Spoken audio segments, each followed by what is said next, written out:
قائد اعظم نے واضح کیا کہ آئین اسلام اور جمہوریت کے اصولوں پر مبنی ہوگا. He also made it clear that both Muslim and non-Muslim citizens would enjoy equal rights, جس میں مسلم اور غیر مسلم کہ انہوں نے یہ بھی واضح کیا کہ مسلم اور غیر مسلم جو ہیں دونوں شہریوں کو مساوی حقوق حاصل ہوں گے. And no discrimination would be made on the basis of religion, کہ کوئی امتیاز نہیں برتا جائے گا بیس آف ریلیجن، مذہب کی بنیاد پر کوئی امتیاز نہیں برتا جائے گا. سیکنڈ پوائنٹ ہے انوگریشن آف اسٹیٹ بینک کا افتتاح.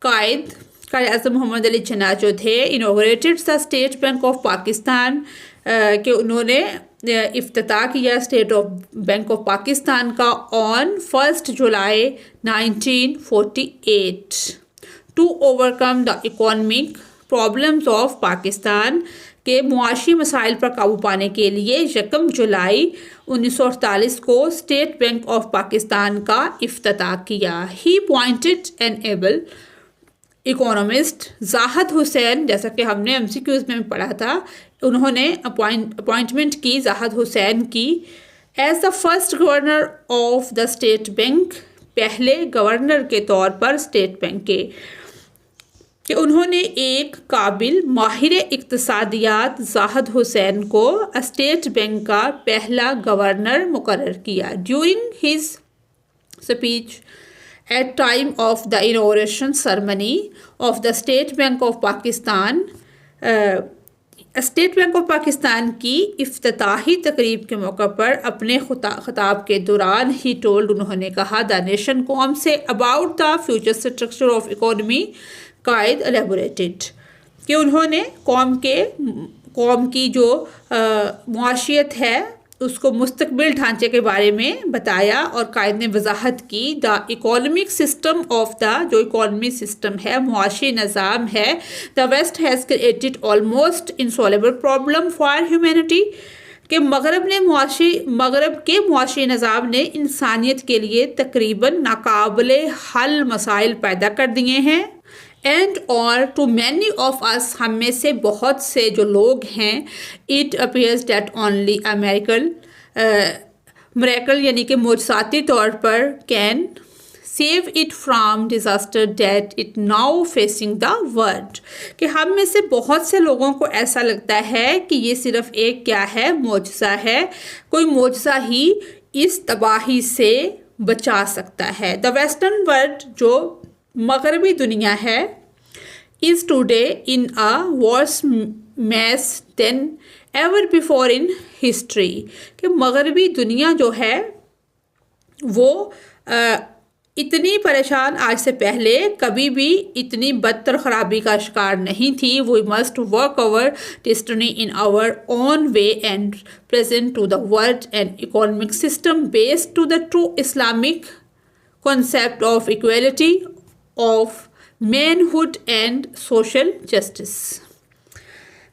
وہ کہتے ہیں کہ مغربی دنیا جو ہے وہ تباہی پر پہنچ چکی ہے. جو اس وقت درپیش مسائل ہیں، یہ ایک لائن شاید رہ گئی ہے اندر سے، اس کا مطلب ہے کہ مغربی دنیا مشینی اور صنعتی استعداد کے اپنے فوائد کے باوجود آج تاریخ میں پہلے سے بھی زیادہ بدتر حالات کا شکار ہے. نیکسٹ پوائنٹ ہے guidance for the public servants, سرکاری ملازمین کے لیے رہنمائی. The public servants during the British Raj considered the local people inferior. برطانوی راج کے دوران سرکاری ملازمین مقامی لوگوں کو کیا سمجھتے تھے؟ کمتر سمجھتے تھے. They had been trained in such a manner as they were the master of the people.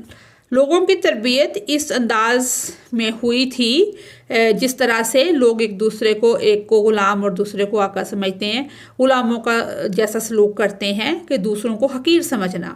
Quaid Azam instructed the public servants to change their attitude because now they are the servant of an independent nation. Quaid Azam نے سرکاری ملازمین کو ہدایت کی کہ وہ اپنا attitude, رویہ بدل لیں، کیونکہ اب وہ ایک آزاد قوم کے انڈیپینڈنٹ نیشن، آزاد قوم کے کیا ہیں؟ سرونٹس ہیں، خادم ہیں۔ مورور جبکہ یا مزید یہ کہ ہی asked them to refrain from politics، مزید یہ کہ انہوں نے سیاست سے باز رہنے کو، کہ وہ سیاست میں مت ٹانگ اڑائیں یا سیاست میں مت آئیں، وہ اپنا کام کریں، کہ سیاست میں وہ نہ آئیں۔ مزید انہیں سیاست سے باز رہنے کو کہا۔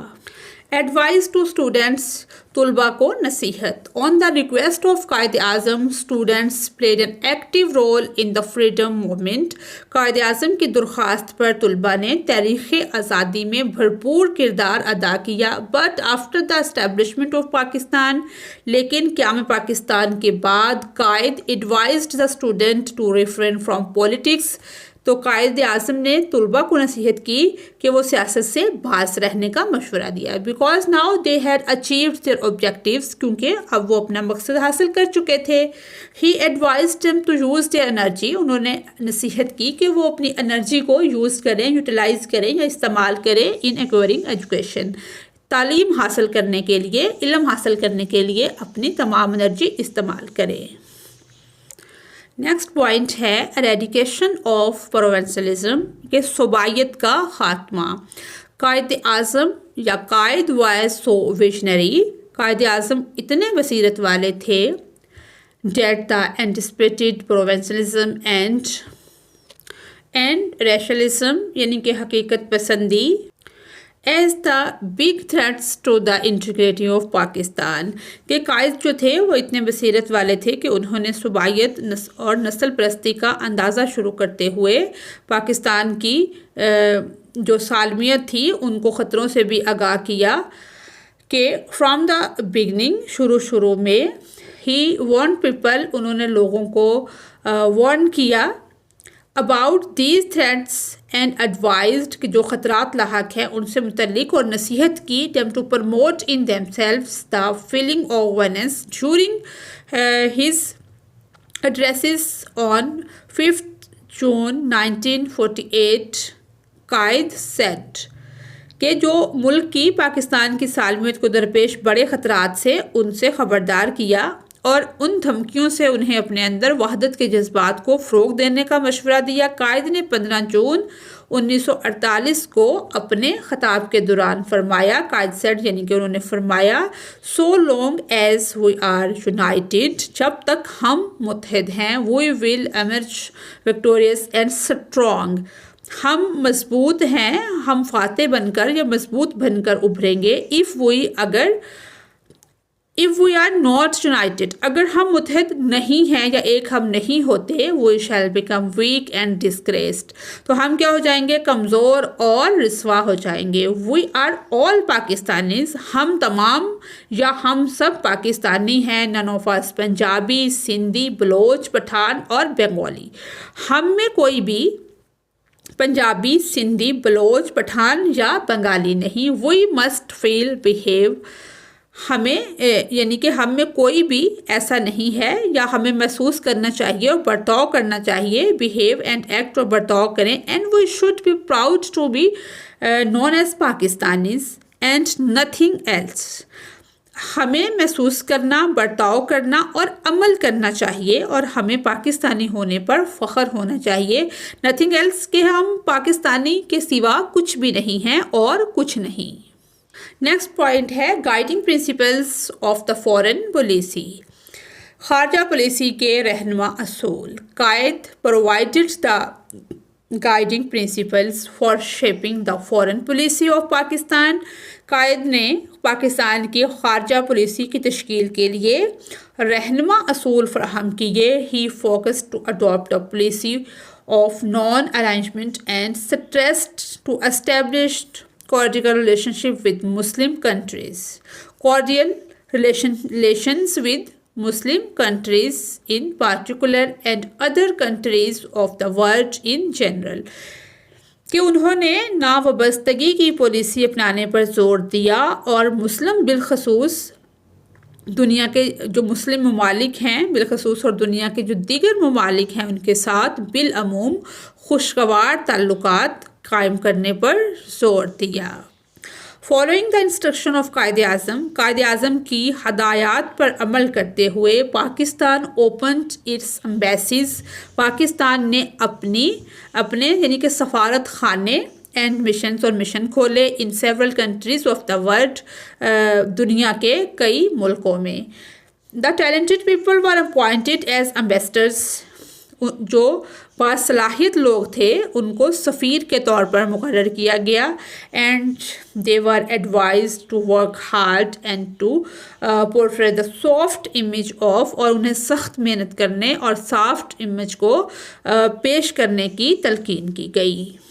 دا کنٹری، ملک کا جو سافٹ امیج ہے وہ پیش کریں. ڈیو ٹو قائد's ایفرٹس، قائد اعظم کی کوششوں کی وجہ سے Pakistan also secured the membership of United Nations on 30 December 1947 کہ قائد اعظم کی کوششوں سے پاکستان نے 30 ستمبر 1947 کو اقوام متحدہ کی رکنیت بھی حاصل کی.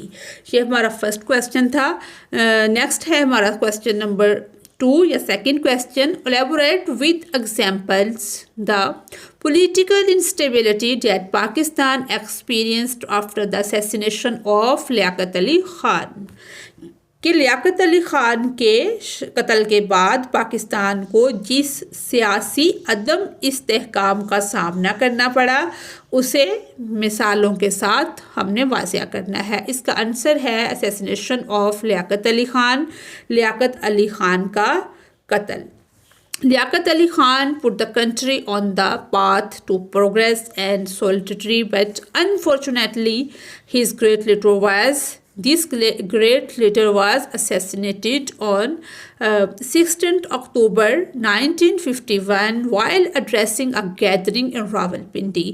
کہ لیاقت علی خان کی جو کوشش تھی وہ ترقی کے راستے پر، پاتھ ٹو پروگریس کے ترقی کے راستے پر، یکجہتی کی راہ پر انہوں نے ملک کو گامزن کیا، لیکن بدقسمتی سے اس عظیم رہنما کو 16 اکتوبر 1951 کو پاکستان میں ایک جلسے سے خطاب کرتے ہوئے قتل کر دیا گیا. ان کے جو آخری ورڈ تھے، his last words were may God protect Pakistan, خدا پاکستان کی حفاظت کرے یا اللہ پاکستان کی حفاظت کرے. پولیٹیکل انسٹیبلٹی، سیاسی عدم استحکام. Pakistan had experienced political instability after the assassination of لیاقت علی خان. لیاقت علی خان کی شہادت کے بعد پاکستان سیاسی عدم استحکام کا شکار ہوا. The internal fight and split occurred between the leadership of the Muslim League.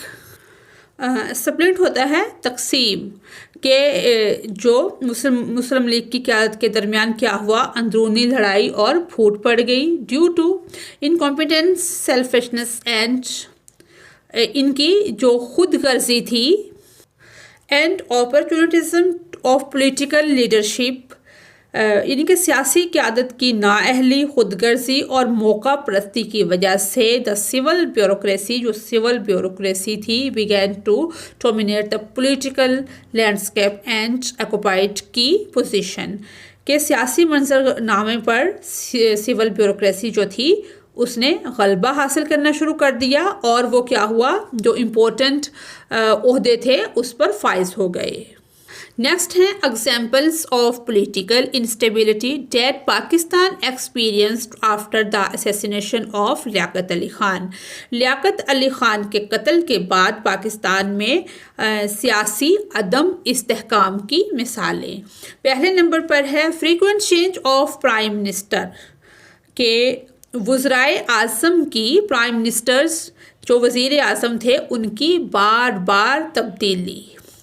One example of political instability, ایک مثال سیاسی عدم استحکام کی یہ ہے، is that from 6 October 1951 to 7 October 1958، یعنی کہ 16 اکتوبر 1951 سے لے کر 7 اکتوبر 1958 تک کیا ہوا، 7 پرائم منسٹر، 7 وزیر اعظم یا وزرائے اعظم of Pakistan had been driven out from office for one reason کہ اتنے وزیر اعظم کو، اتنے وزرائے اعظم کو کسی نہ کسی وجہ سے عہدے سے ہٹا دیا گیا.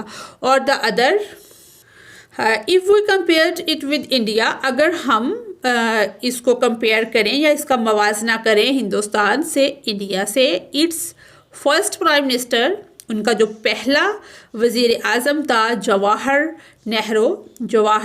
لال نہرو، وہ کتنی دیر رہا؟ Remained in office from 1946 to 1964، یعنی کہ ہمارے 51 سے 58 تک 7 چینج ہوئے، ان کے 47 سے 64 تک ایک ہی جواہر لال نہرو وہی برقرار رہا. دوسرا ہے lack of election and constitution making, انتخابات اور آئین سازی کا فقدان. Pakistan leadership refrained from holding general elections, کہ پاکستان کی قیادت نے عام انتخابات کرانے سے کیا گریز کیا. ڈیلے ہوتی گئی، تاخیر ہوتی گئی کانسٹیٹیوشن میکنگ، آئین سازی میں، and fail to resolve the basic problems, اور فیل رہے جو بیسک پرابلمس ہیں ان کو سالو کرنے میں آف دا کنٹری، ملک کے. ریزلٹنٹلی نتیجہ کے طور پر دے لاسٹ دا کانفیڈنس، وہ کھو بیٹھے اعتماد آف دا پیپل، لوگوں کا. It gave an opportunity to civil bureaucracy to assert power over the civilian leadership. یعنی کہ اس کا کیا ہوا؟ نتیجہ یہ ہوا کہ وہ عوام کا جب اعتماد کھو گیا تو سول لوگوں کو موقع مل گیا کہ انہوں نے اقتدار میں آنا یا اپنی مرضی کے فیصلے کرنے شروع کر دیے. نیکسٹ پوائنٹ ہے خواجہ نظام الدین and Ghulam Muhammad. After the assassination of Liaquat Ali Khan کے قتل کے بعد خواجہ نظام الدین who was earlier Governor General was appointed as the Prime Minister and Ghulam Muhammad a civil bureaucrat by profession، کہ خواجہ نظام الدین جو پہلے گورنر جنرل تھے کو وزیر اعظم مقرر کر دیا گیا، اور غلام محمد جو پیشے کے لحاظ سے سول بیوروکریٹ تھے واز اپوائنٹڈ، جن کو اپوائنٹڈ کیا گیا ایز گورنر جنرل، کہ ان کو گورنر جنرل مقرر کیا گیا. ایٹ دس ٹائم، اس وقت the constitution empowered to governor general to dismiss the prime minister, کہ آئین نے گورنر جنرل کو وزیر اعظم کے برطرف کرنے کا اختیار دیا تھا. غلام محمد ڈسمسڈ خواجہ نظام الدین، غلام محمد نے خواجہ نظام الدین کو ڈسمس کر دیا آن 7 April 1953 on the ground that he failed to improve the law and order situation، اس بنیاد پر کہ وہ امن و امان کی صورتحال کو بہتر بنانے میں ناکام رہے ہیں. تو اس کو بنیاد بنا کر 17 اپریل 1953 کو خواجہ نظام الدین کو برطرف کر دیا گیا. محمد Ali Bogra who was even not a member of Constitution Assembly was appointed as the new Prime Minister، اور محمد علی بوگرا جو کہ آئین ساز اسمبلی کے رکن بھی نہیں تھے کو نیا وزیر اعظم بنا دیا گیا.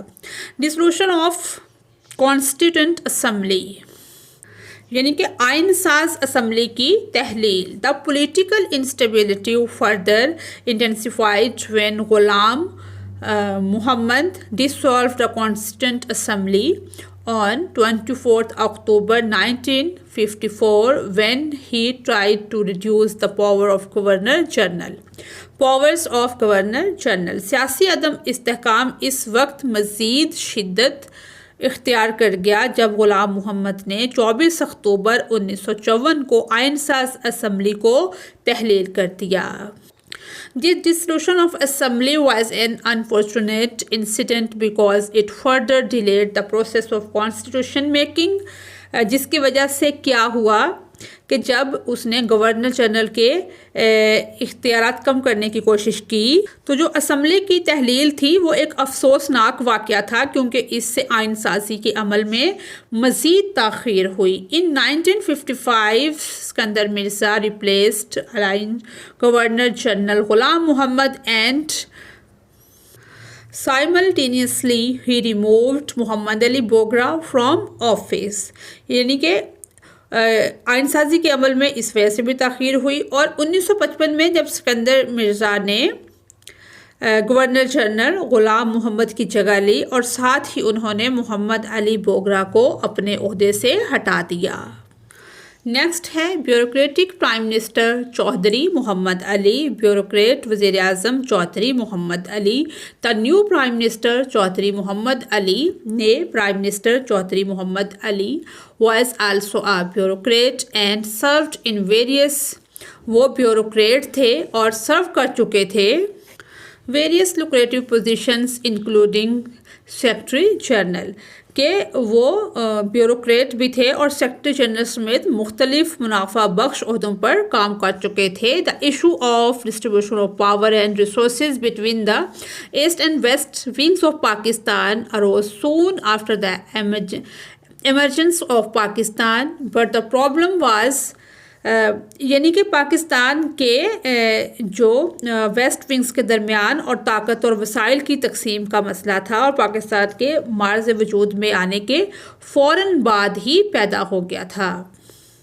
لیکن لیکن یہ جو مسئلہ تھا واز انٹینسیفائڈ، یہ شدت اختیار کر گیا ڈیورنگ ہز ٹینیور، ان کے دور میں زیادہ شدت اختیار کر گیا۔ East Pakistan was a homogeneous province having 56% of the total population, while west Pakistan have the home of different ethnic groups and divided into different units, کہ مشرقی پاکستان ایک یکساں صوبہ تھا جس کی آبادی کا 56 کل آبادی کا 56% تھا، جبکہ مغربی پاکستان مختلف نسلی گروہوں کا گھر تھا اور مختلف اکائیوں میں یونٹس میں تقسیم تھا۔ محمد علی supported to move to make the West Pakistan as a single province۔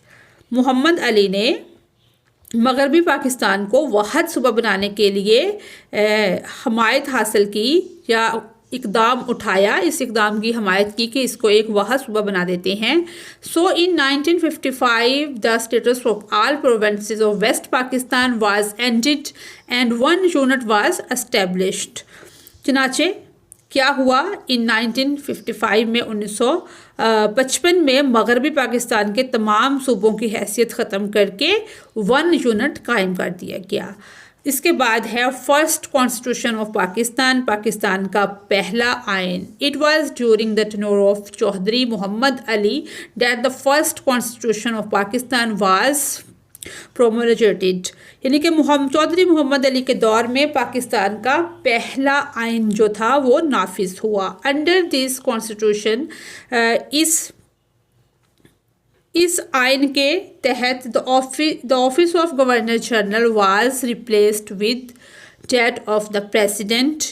اس آئین کے تحت گورنر جنرل کا عہدہ صدر کے عہدے سے ریپلیس کر دیا گیا، یعنی کہ بدل دیا گیا۔ ان دس وے، اس طرح Iskandar Mirza who was the last governor general was appointed as the first president of Pakistan، کہ اس طرح اسکندر مرزا جو کہ آخری گورنر جنرل تھے پاکستان کے پہلے صدر مقرر ہوئے۔ دا نیو کانسٹیٹیوشن، نیا آئین، empowered the president to enforce emergency in the country۔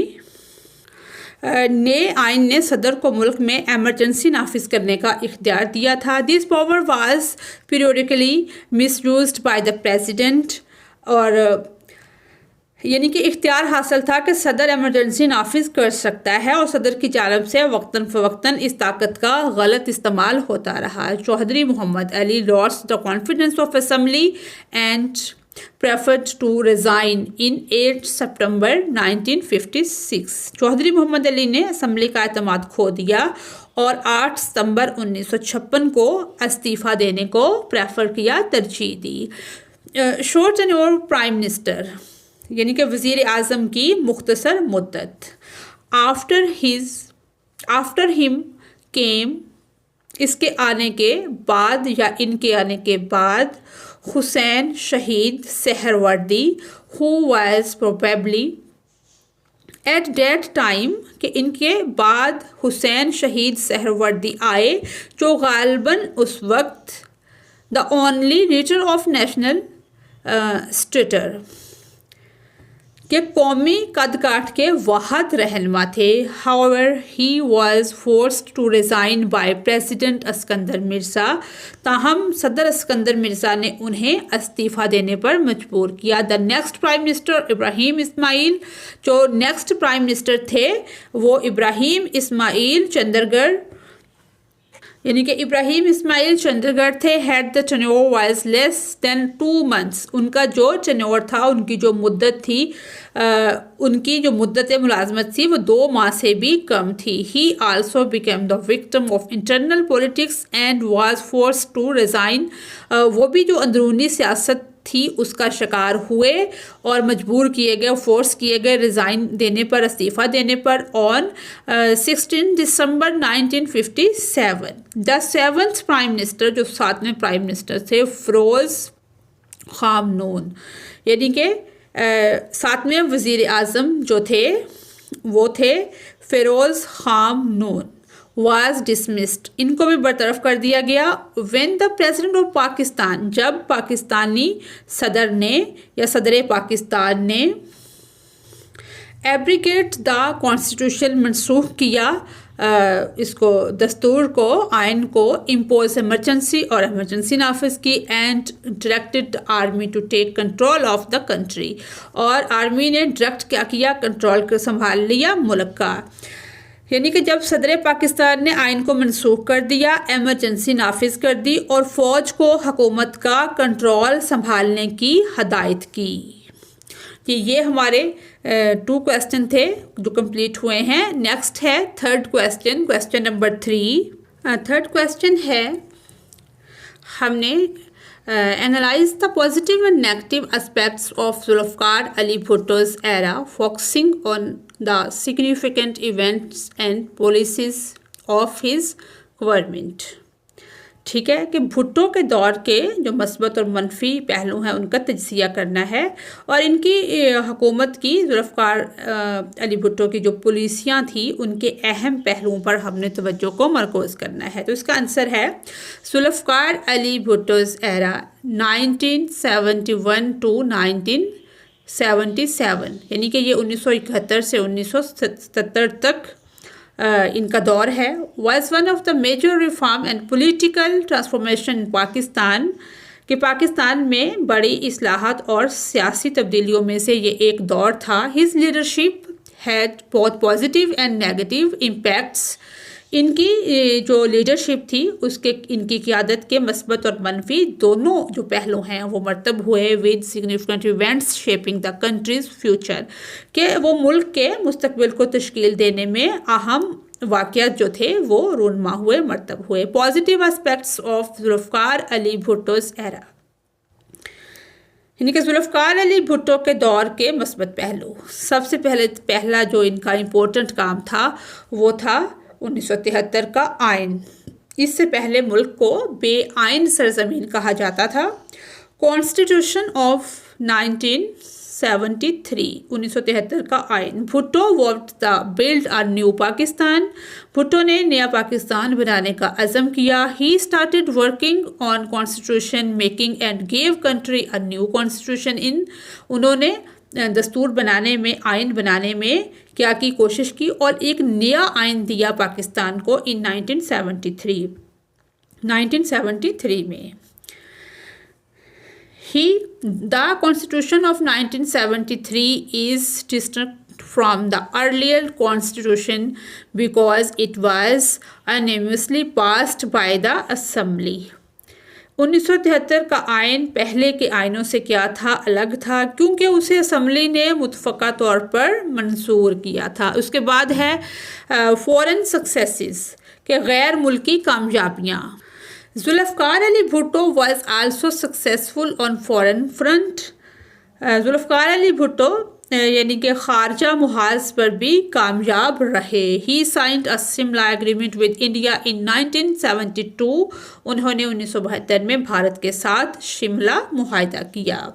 Do which both countries returned territory which they had occupied during the war.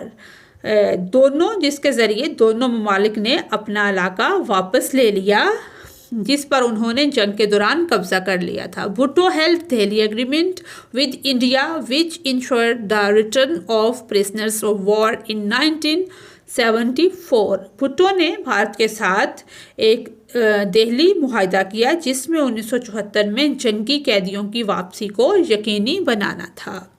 Repeal of defence pacts and commonwealth exit. دفاعی معاہدوں اور دولت مشترکہ سے باہر نکلنے کی منسوخی. He discerned یعنی کہ باور کروایا that the US and European countries did not play a positive role to save Pakistan from dismemberment. کہ انہوں نے یہ یقین دلایا یا باور کرایا کہ امریکہ اور یورپی ممالک نے پاکستان کے ٹکڑے ٹکڑے ہونے سے بچانے کے لیے کوئی پازیٹیو یا مثبت کردار ادا نہیں کیا. Therefore لہٰذا he announced the repeal of انہوں نے منسوخی کا اعلان کیا. Defense pacts with the US امریکہ کے ساتھ دفاعی معاہدے. He also decided to leave the Commonwealth انہوں نے مشترکہ دولت چھوڑنے کا بھی فیصلہ کیا which Pakistan had joined since independence جس میں پاکستان آزادی کے بعد شامل ہوا تھا. فورتھ پوائنٹ ہے نیشنلائزیشن پالیسی کہ چیزوں کو نیشنلائز کر دیا گیا. یہ بھٹو جو تھے یہ صنعت کار طبقے کے خلاف تھے. یہ کہتے تھے ان کا نعرہ تھا کہ جتنی بھی چیزیں ہیں انڈسٹری ہے فیکٹریز ہیں ان پہ مزدوروں کا حق ہے. Zulfiqar Ali Bhutto had socialist leanings and was against the industrialist class. Zulfiqar Ali Bhutto کا سوشلسٹ چھکاؤ تھا اور وہ صنعت کار طبقے کے خلاف تھے. In 1972 he started nationalizing the heavy industry. 1972 میں انہوں نے بھاری صنعت کو نیشنلائز کرنے کا آغاز کیا. Later بعد ازاں he nationalized the banking and educational sectors. بعد ازاں انہوں نے بینکنگ اور تعلیمی شعبوں کو بھی نیشنلائز کر دیا. Though Bhutto took the steps in good faith. اگرچہ بھٹو نے یہ اسٹیپس جو تھے چیزوں کو جو نیشنلائز کیا تھا نیک نیتی سے ملک کی بہتری کے لیے فلاح و بہبود کے لیے کیے تھے. Yet the policy of nationalisation had not left good impact. لیکن یہ جو ان کی پالیسیز تھی انہوں نے کوئی اچھے اثرات نہ چھوڑے over the economy of the country. ملک کی معیشت پر کوئی اچھے اثرات یا کوئی اچھا اثر نہیں چھوڑا. ففتھ پوائنٹ ہے فادر آف نیوکلیئر پروگرام کہ جوہری پروگرام کا باپ. Zulfikar Ali Bhutto is also considered to be the father of nuclear program. Zulfikar Ali Bhutto کو ایٹمی پروگرام کا باپ بھی سمجھا جاتا ہے. وین انڈیا جب انڈیا نے کنڈکٹڈ اٹس نیوکلیئر ٹیسٹس کے اپنے نیوکلیئر ٹیسٹ کو کیا in 1974 Bhutto made it clear that the survival of Pakistan now rests in achieving nuclear capability. تو بھٹو نے یہ واضح کر دیا جب انڈیا نے ایٹمی تجربات کیے 1974 میں کہ پاکستان کی بقا کے لیے سالمیت کے لیے اب ایٹمی صلاحیت کا حصول لازم ہے. ہی ڈکلیئرڈ انہوں نے اعلان کیا that we would eat grass ہم گھاس کھا لیں گے ایون گو ہنگری بھوکے رہ لیں گے بٹ اچیو لیکن حاصل کریں گے نیوکلیئر کیپیبلٹی کہ ہم نیوکلیئر پروگرام جو ہے نیوکلیئر صلاحیت جو ہے وہ حاصل ضرور کریں گے. He invited doctor Abdul Qadeer Khan to Pakistan. انہوں نے ڈاکٹر عبدالقدیر خان کو پاکستان مدعو کیا یا آنے کی دعوت دی اینڈ آفرڈ ہم سپورٹ اور اس آفر کی سپورٹ کرنے کی to start the nuclear programme کہ پاکستان میں نیوکلیئر پروگرام شروع کیا جائے. انہوں نے تعاون کی پیشکش کی کہ ہم اپنے ملک کو ایٹمی پاور بناتے ہیں. اس کے بعد ہے نیگیٹو اسپیکٹس آف ذوالفقار علی بھٹوز ایرا کہ بھٹو دور کے جو منفی پہلو تھے وہ فرسٹ ون ہے ٹالرنس آف اپوزیشنز کہ اپوزیشن کے جو لوگ تھے اپوزیشن کی عدم برداشت. There are some steps to Bhutto government which are considered black spots, یعنی کہ ان کے کچھ اقدامات ایسے تھے جو سیاہ دھبا ثابت ہوئے on his government, ان کی گورنمنٹ کے لیے. بھٹو میں کمی تھی, لیک آف پیشنس یعنی کہ صبر کی, ٹو ٹالریٹ اوپوننٹس, کہ بھٹو میں مخالفین کو برداشت کرنے کا صبر نہیں تھا. اس لیے ان کے کچھ بھٹو حکومت کے ایسے اقدامات ہیں جو ان کی حکومت پر سیاہ دھبا سمجھے جاتے ہیں, بلیک سپاٹس. سیکنڈ پوائنٹ ہے dismissal of Balochistan government, Balochistan حکومت کی برطرفی. He dismissed the provincial government of Balochistan, انہوں نے جو بلوچستان کی صوبائی حکومت تھی اس کو ڈسمس کر دیا.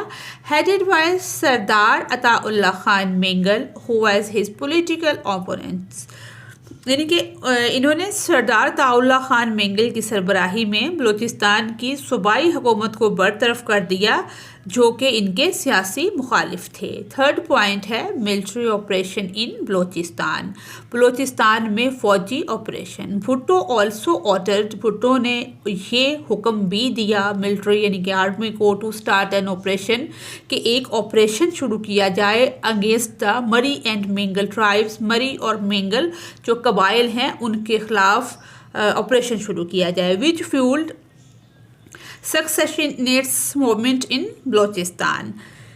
ان کے بھٹو نے فوج کو مری اور مینگل قبائل کے خلاف آپریشن شروع کرنے کا بھی حکم دیا جس نے بلوچستان میں جانشینی کی تحریک کو ہوا دی. فورتھ پوائنٹ ہے سپریشن آف پولیٹیکل اوپوننٹس, کہ سیاسی مخالفین کو دبانا. ہی آلسو incarcerated his political opponents while calling them traitors, traitor کہتے ہیں غدار کو, اینڈ اینیمیز آف پاکستان, کہ انہوں نے اپنے سیاسی مخالفین کو غلط اور پاکستان دشمن قرار دیتے ہوئے قید بھی کیا. نیکسٹ فورتھ کویسچن ہے discuss the role of Pakistan in Soviet Afghan war, کہ سوویت افغان وار میں پاکستان کے کردار پر ہم نے بحث کرنی ہے. Role of Pakistan in Soviet Afghan war 1979 to 1988. General Zia's regime gained international recognition at the end of 1979 when USSR, Union of Soviet Socialist Republics, troops invaded Afghanistan to protect their communities. Regime established a few years earlier, کہ ضیاء کی جو حکومت تھی اس کو 1979 کے آخر میں international یعنی کہ بین الاقوامی سطح پر پہچان ملی تھی, اور ملی جب Soviet Union of Soviet socialist republic کے فوجیوں نے چند سال قبل قائم کی تھی. Million of Afghan fled to Pakistan after USSR, union of Soviet socialist republics invasion, کہ جو افغانستان کے لوگ تھے, یہ جو کمیونسٹ حکومت تھی ان کی حفاظت کے لیے افغانستان پر قبضہ کیا, حملہ کیا انہوں نے, اور Soviet Union of Soviet socialist republic کے جو حملہ ہوا اس حملے کے نتیجے میں ملینز آف افغانس کے لاکھوں افغان جو ہیں وہ فرار ہو کر پاکستان چلے آئے. ضیاءز گورنمنٹ ویلکمڈ, ضیاء کی حکومت نے ان کا خیر مقدم کیا, and migrants and provided them food and shelter, کہ ان مہاجرین کا خیر مقدم بھی کیا اور انہیں خوراک اور رہائش بھی فراہم کی. پاکستان سپورٹ ٹو افغانس, کہ پاکستان کی افغانوں کی حمایت. The people of Afghanistan started a resistance movement against the Soviet troops while Pakistan fully supported them, Pakistan نے افغانستان کے عوام کی یعنی کہ حمایت کی. جب افغانستان کے عوام نے سوویت فوجیوں کے خلاف مزاحمتی تحریک شروع کی تو پاکستان نے مکمل ان کو سپورٹ کیا. With the meager support from Pakistan کی معمولی مدد سے the Afghans gave stiff resistance to USSR troops.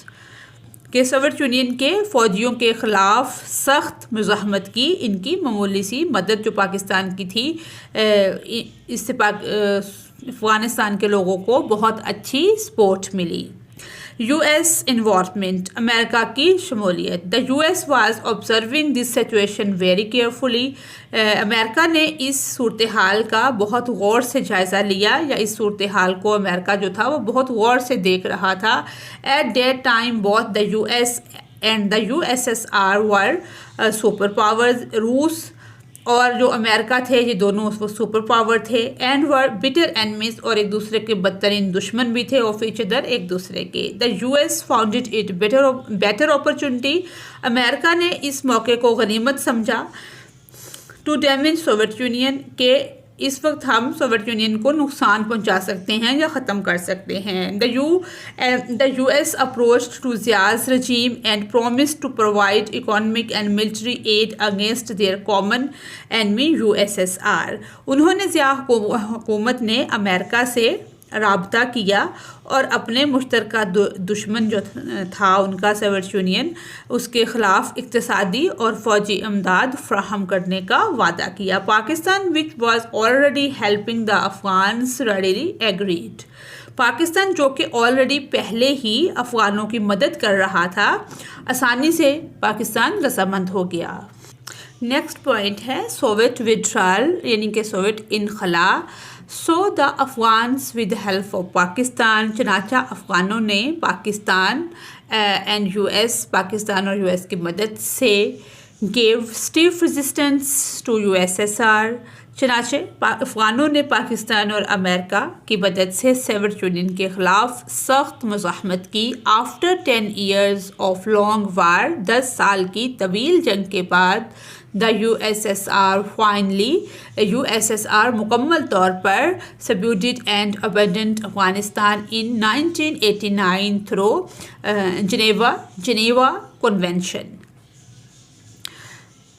یعنی کہ یہ 10 سال کی طویل جنگ کے بعد سوویت یونین نے بالآخر 1989 میں جنیوا کنونشن کے ذریعے افغانستان کو محکوم اور ترک کر دیا۔ کانسیکوینسز فار پاکستان، اب پاکستان نے چونکہ افغانستان کے لوگوں کو پناہ بھی دی، ان کی مدد بھی کی، اب جو ان کو نتائج بھگتنا پڑے وہ کیا ہیں کہ Pakistan paid a heavy price for its involvement in Afghanistan war, Pakistan کو افغان جنگ میں ملوث ہونے کی بھاری قیمت چکانا پڑی۔ فار ایئرز ٹو کم، آنے والے سالوں تک Pakistan had to suffer, Pakistan یہ برداشت کرتا رہا bad consequences which included the flow of arms, اس طرح کے یہ برے نتائج تھے جس میں شامل تھا آرمز کا، اسلحے کا flu, and development of drug اور منشیات کی پیداوار، trade in the country,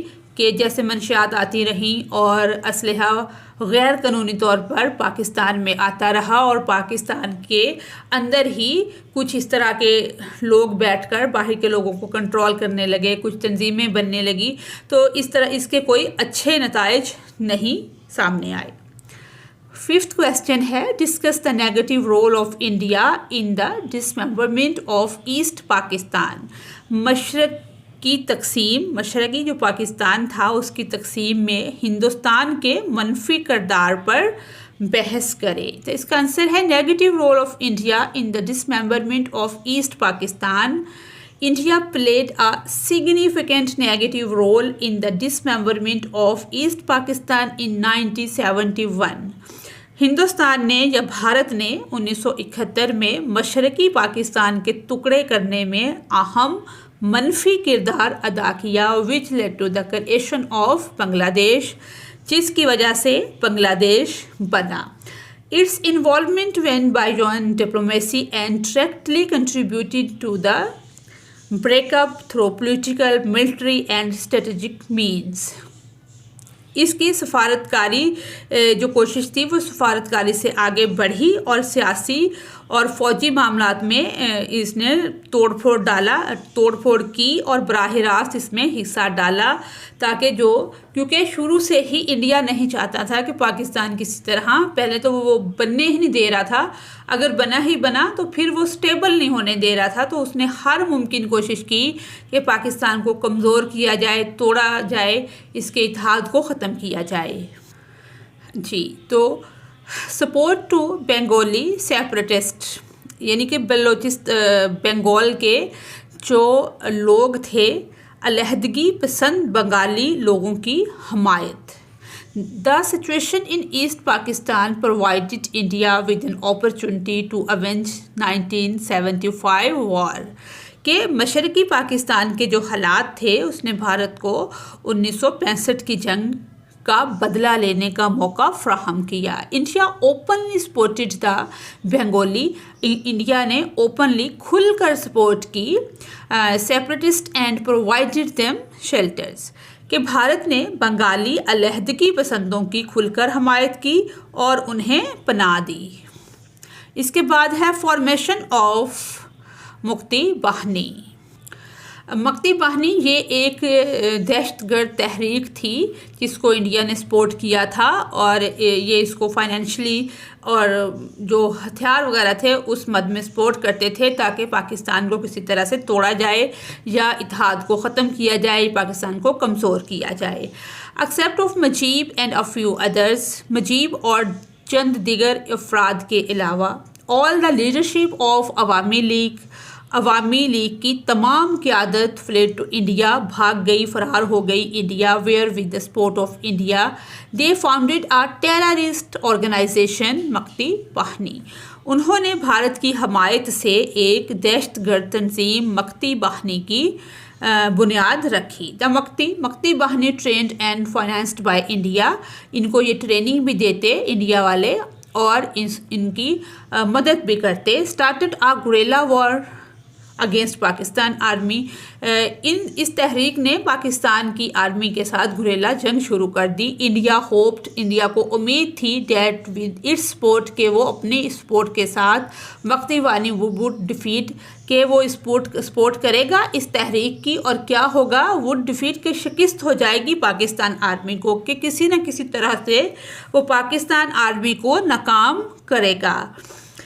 but it did not happen, لیکن ایسا کچھ نہیں ہوا۔ ڈسپائٹ آل اوڈس، تمام تر مشکلات کے باوجود، دا ملٹری جو تھی، آرمی جو تھی، وہ لڑی گورجیسلی ود دیز ٹیررسٹ، کہ ان سب مشکلات کے باوجود آرمی جو تھی، پاکستان آرمی جو تھی، وہ بہت اس نے ہمت اور حوصلے کے ساتھ ہر چیز کا مقابلہ کیا۔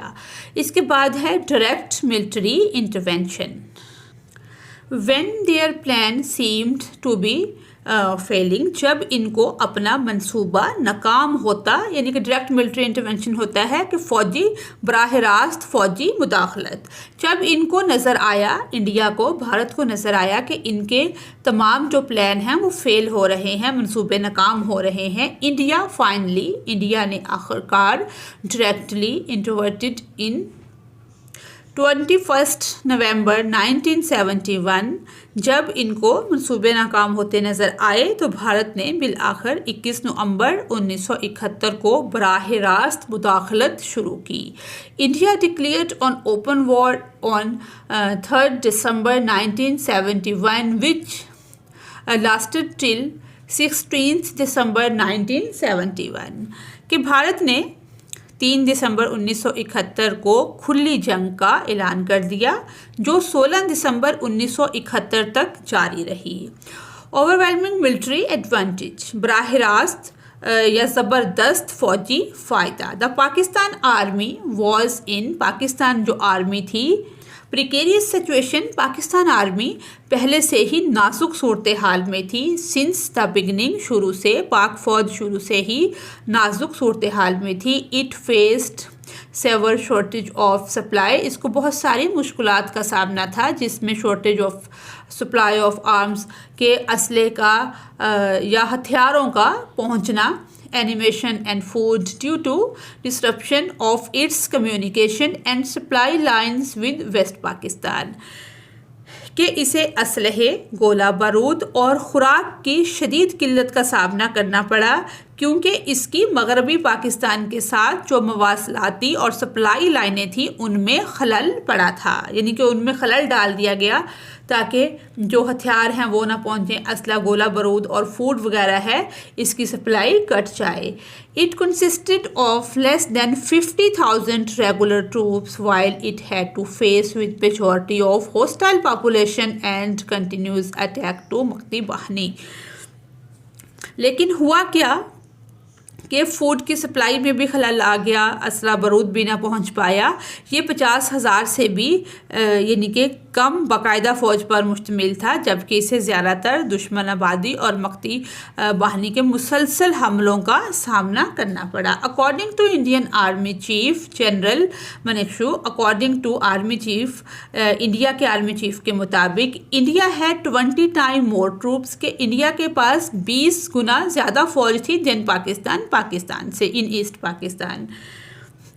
ہی آلسو پریزڈ پاکستان آرمی۔ اب یہ جو انڈیا کے چیف جنرل ہیں انہوں نے کیا کیا ہے، پاکستان آرمی کی تعریف کی کہ by saying that it was very gallantly, کہ پاکستانی فوج جو ہے وہ بہت بہادری سے لڑی ہے، but it was 1000 miles away from its base, لیکن وہ اپنی بیس سے 1000 میل دور تھی۔ سیز فائر اینڈ سرنڈرڈ، جنگ بندی اور ہتھیار ڈالنا۔ ان دا گیون سچویشن، اس صورتحال میں اٹ واز امپاسبل، یہ ممکن نہ تھا یا ناممکن تھا، to win the war for any army, کہ اس صورتحال میں کسی بھی فوج کے لیے جنگ جیتنا ناممکن تھا۔ On 16 December 1971 general Niazi agreed to cease fire, general Niazi نے رضامندی ظاہر کی ہتھیار ڈالنے پر، بیکاز ہی تھاٹ، ان کا خیال تھا، دیٹ فردر، یہ جو سلسلہ ہے، تسلسل ہے جنگ کا، کہ further continuation of war would lead to complete, کہ یہ جو سلسلہ ہے، تسلسل ہے جنگ کا، یہ مکمل طور پر annihilation of Pakistan army stationed in East Pakistan and unnecessary casualties of civilian۔ اب ہم اس کو سمجھ لیتے ہیں کہ اس صورتحال جو بن گئی تھی، بہت مشکل صورتحال تھی، اس میں کسی بھی فوج کے لیے جنگ جیتنا ناممکن تھا، بہت مشکل تھا۔ تو جنرل نیازی جو تھے انہوں نے جنگ بندی پر اتفاق کیا، کیونکہ ان کا خیال تھا کہ جنگ جاری رہنے سے مشرقی پاکستان میں پاکستانی فوج کے ٹھکانے جو ہیں، آرمی اسٹیشن جو ہیں، وہ مکمل طور پر تباہ ہو جائیں گے، کیونکہ جنگ کا تسلسل ہے، مسلسل جنگ ہو رہی ہے، جنگ کا یہ جو تسلسل باقی رہا تو یہ کیا ہوگا کہ مشرقی پاکستان میں ٹھکانے بھی مکمل طور پر تباہ ہو جائیں گے اور شہریوں کا غیر ضروری جانی نقصان بھی ہوگا۔